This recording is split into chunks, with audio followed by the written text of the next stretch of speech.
Kwento ng isa sa mga akusado sa kaso ng mga nawawalang sabongero na si alias Totoy, binayaran ang isang grupo ng 2 milyong piso para dukutin ang isa sa mga sabongero sa San Pablo, Laguna.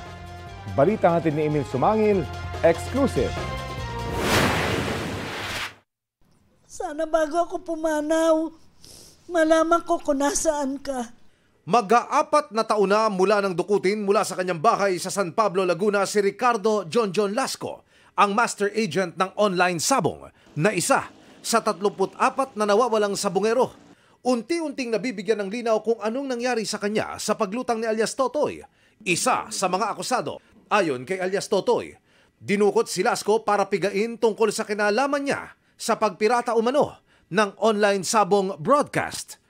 Kay alias Totoy raw mismo ito pinatrabaho para raw dukutin si Lasco. 2 milyong piso ang ibinayad sa isang grupo na hindi niya muna pinangalanan. Hindi rin niya sinabi kung sino ang nag-utos at nagbigay ng pera. Ako mismo ang nagbayad sa kanya ng una, 2 million para anuhin yun. Kulang ng 2 million, sir. Gawa ng maraming tao ang ginamit ko dito. May ipinakita rin sa amin si alias Totoy na video umano ni Lasco habang hawak ng mga umano'y dumukot sa kanya. Pero dahil sensitibo, hindi na muna namin ito ipapakita. Nakausap sa telepono ng pamilya ni John kasama ng iba pang pamilya ng mga nawawala si alias Totoy. Ako lang malaman kung nasaan ang anak ko, kung anong ginawa nila.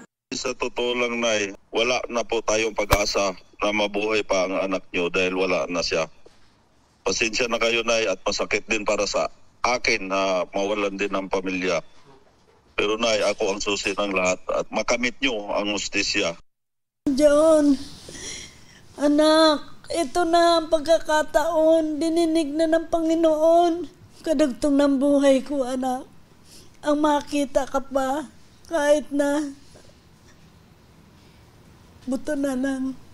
Tanggap ko na, anak. Ito pong witness ito ay sa aming tingin ay credible. Sapagkat lahat ng impormasyon nalalaman niya. May personal knowledge siya rito eh. Ito po ang inaantay nila eh. Pag hindi po kayo kumilos dito, ibang usapan na naman po ito. Ang NBI at PNP, handa raw umalalay para bigyang proteksyon si alias Totoy. Ang PNP po, especially ang ating Chief PNP, ay siya po willing na siya po mismo ang pumunta doon at alamin kung saan ba yung eksaktong sinasabi niya. Kailangan muna niyang mag-execute ng affidavit kung meron siyang personal knowledge. Nauna nang ibinunyag ni alias Totoy sa aming eksklusibong panayam na sa Taal Lake, inilibing ang mga nawawalang sabongero. Ayon kay Justice Secretary Jesus Crispin Remulla, kakailanganin ng mga eksperto para makumpirma ito. We will need technical drivers to do it kasi malalim din yan. And it's not easy to go into a lake bed to look for human remains. Anya, bagaman hindi imposible ang kwento ni alias Totoy, maingat daw nila itong pag-aaralan. Kasi kung walang trace talaga, it can be a credible story.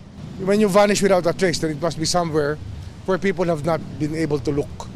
Baka hindi na titingnan pa yung lugar. Mahalaga raw mahanap ang mga buto, hindi lang para mapausad ang kaso, kundi para rin sa mga kaanak. Panawagan ng pamilya ng mga nawawalang sabongero. General Torre, kayo na po ang pang-8 PNP chief na naupo mula nung pumutok ang kaso ng mga nawawalang sabongero. Kaya't kami nananawagan, kailan po kikilos ang PNP? Hinihiling po namin ang isang formal na case conference. Ginoong Pangulo, kami po ay naninikluhod sa inyo. Di po namin inaasahan ng milagro. Ang hinihiling lang po namin ay isang malasakit. Ang inyong pakiusapan ng mga ahensya na muling buksan ang investigasyon. Sa 34 na nawawalang sabongero pagkawala pa lang ng 7, ang may kadikit na kaso na dinirinig sa 2 korte sa Maynila at San Pablo, Laguna. At sa 9 na akusado para riyan, walang nakakulong. Naka-bail yung iba at yung iba naman ay hindi pa charged. Tsaka meron din mga andyan pa rin sa paligid na alam mo na.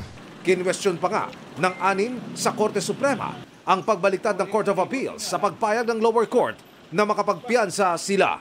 Ang pagkawala naman ng 27 iba pa, nasa proseso pa rin ng case build-up at magkatuwang ng iniimbestigahan ng NBI at PNP.